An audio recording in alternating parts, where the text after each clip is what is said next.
Assalamualaikum warahmatullahi wabarakatuh. Halo Sobat Aul, perkenalkan namaku Arsila Nur Ramadhani dari kelas 10-8. Aku di sini sebagai Duta Literasi dan Perpustakaan di SMA N32 Jakarta dan sekaligus sebagai moderator pada segmen Bincang Buku hari ini. Jadi pada hari ini kita akan membahas tentang buku kumpulan cerpen yang dihasilkan dari Lomba Bulan Bahasa pada tahun 2025 ini yang berjudul Amare Natural.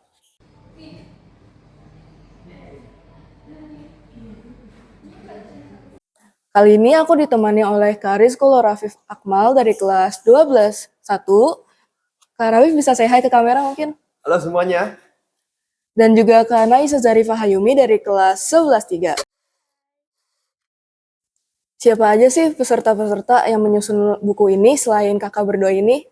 Yang pertama, ada Kak Davi Pranata Citra, kemudian ada Muhammad Farel Setiawan, dan juga ada Muhammad Fatih Latif, ada Kak Rizko Rafif Akmal, Vanessa Zaneta Putri, Davina Nur Maulida, Muhammad Rizky Ada Yusuf, Adam Permana, Cagar Daya Nalar, Zahra Ramadhani, Naisa Zarifah Hayumi, Panji Satrio Dewan Baru, Fauzia Septiani, Muhammad Lutfi Nul Hakim, dan juga Anissa Humaira. Nah, udah yuk sekarang kita masuk ke sesi ngobrol.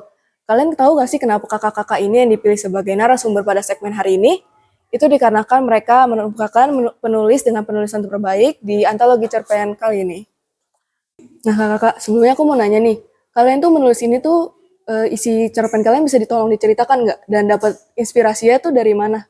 Bisa dari Kak Rafif dulu mungkin? Oke, boleh. Makasih Arsila.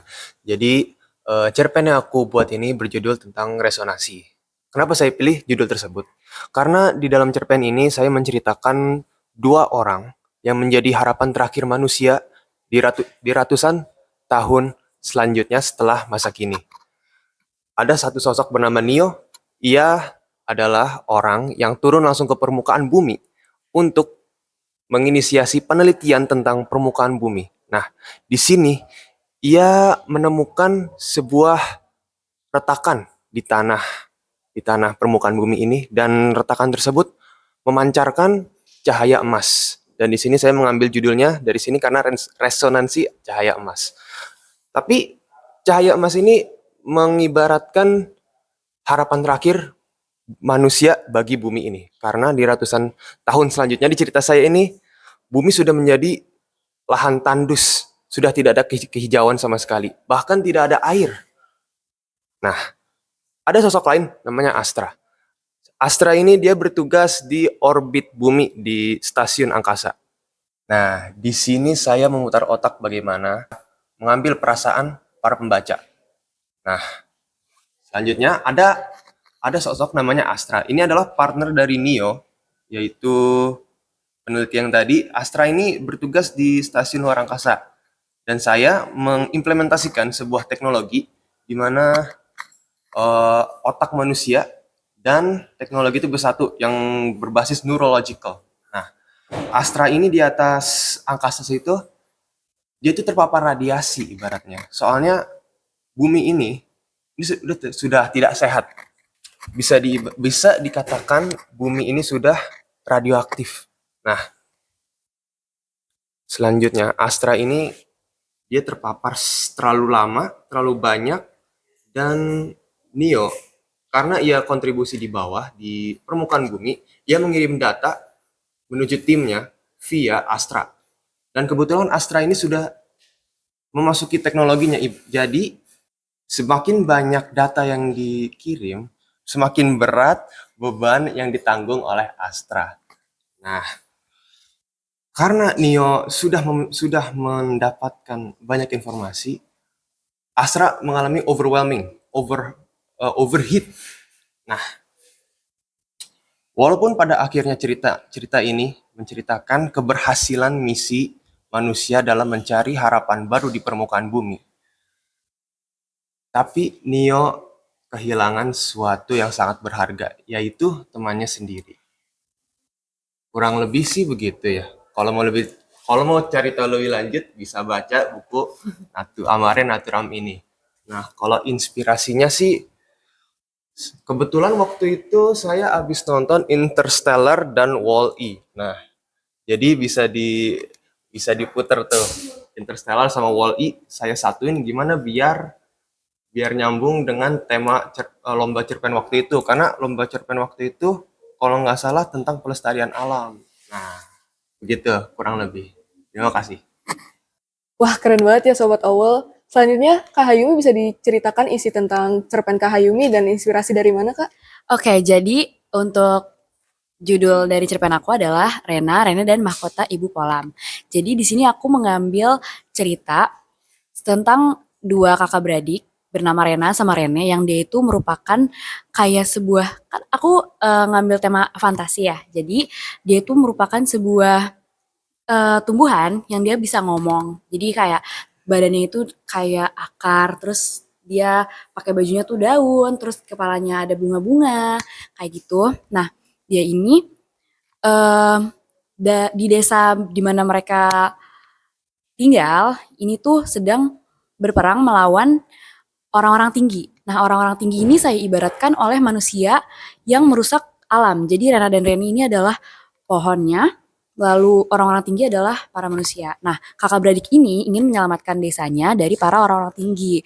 Jadi mereka mencari orang-orang tinggi, lalu mereka menggunakan em, ilmu yang mereka dapat di akademi di dalam desa ini, kayak mulai dari racun, terus duri, itu mereka gunakan untuk menyerang orang-orang tinggi ini, dan akhirnya mereka pun em, bisa memenangkan pertarungannya dengan para orang-orang tinggi bersama dibantu oleh para warga desa yang lain. Nah, mahkota Ibu Polam ini sama juga, hampir sama kayak cahaya emas dari Karafif. Jadi kalau Karafif kan cahaya emas, nah saya ini mahkota. Jadi itu sebuah harapan gitu. Karena di endingnya ini mahkotanya itu ternyata itu kan mahkota ini adalah hal yang paling penting untuk Ibu Polam. Jadi Ibu Polam nih istilahnya kayak ketua desanya. Itu hal yang penting banget untuk Ibu Polam, tapi di endingnya mahkotanya hilang. Nah, kalau kalian penasaran kan bisa baca lanjut.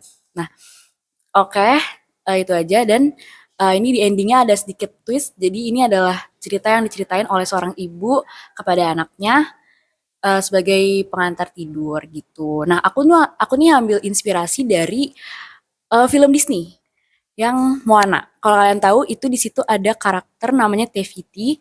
Itu aku ngambil inspirasi karakternya dari situ. Dan Groot yang kecil itu yang akar itu. Nah, aku ambil dari situ. Oke, terima kasih. Keren-keren banget dan kreatif-kreatif banget ya teman-teman. Buat kalian yang ingin baca bukunya, ada kok di perpustakaan SMA N32 Jakarta sebagai sarana hiburan kalian. Nah, kakak-kakak kan punya keterampilan menulis nih. Kira-kira ada nggak sih tips dari kalian biar jadi penulis yang baik gitu? Mulai dari Kak Raffi dulu mungkin. Oke, makasih Arsila. Jadi kalau menurut aku pribadi sih, aku cuma ada dua tips kalau mau nulis. Yang pertama ada brainstorming. Nah, brainstorming ini kita ibarat gambaran kasar. Jadi kita ide apapun itu kita tulis aja dulu gini-gini. Nah, misalnya kayak waktu saya sebenarnya udah melalui 3 tema sebelumnya, tapi sebelumnya kan kurang cocok. Jadi saya ngambil yang paling terakhir nih, yang paling cocok menurut saya. Kalau setelah brainstorming pasti akan lebih gampang untuk dikembangkannya. Nah, selanjutnya yang kedua immersion. Immersion atau yang saya sebut sebagai pribadi itu menempatkan diri di dalam cerita.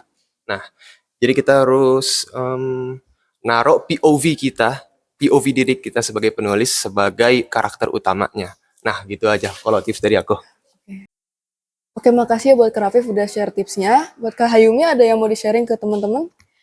Oke, jadi kalau dari saya tuh yang paling penting itu menurut saya dari sebuah karya itu adalah originalitas sama idenya, karena itu tuh paling mahal. Jadi itu yang paling penting. Kita tuh harus bisa masukin, kalau kita nggak bisa ngebuat ide sendiri, kita bisa naruh inspirasi tapi kita gabung-gabungin. Kayak misalkan tadi dari inspirasi aku sama Karafif itu dari film, terus bisa juga dari lirik lagu. Jujur aku beberapa kali suka bikin cerpen atau semacamnya dari lirik lagu, banyak-banyak baca buku. Menurut aku itu tuh bener-bener bisa ngebikin kita tuh jadi kayak banyak ide yang bisa kita tuangkan ke tulisan kita. Wah, nggak nyangka kita udah di penghujung sesi nih, teman-teman.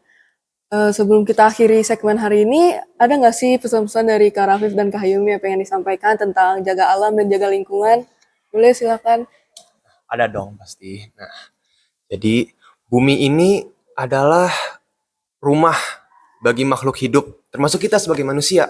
Jadi sebaiknya kita menjaga bumi ini bagai kita menjaga rumah kita masing-masing. Itu dari aku.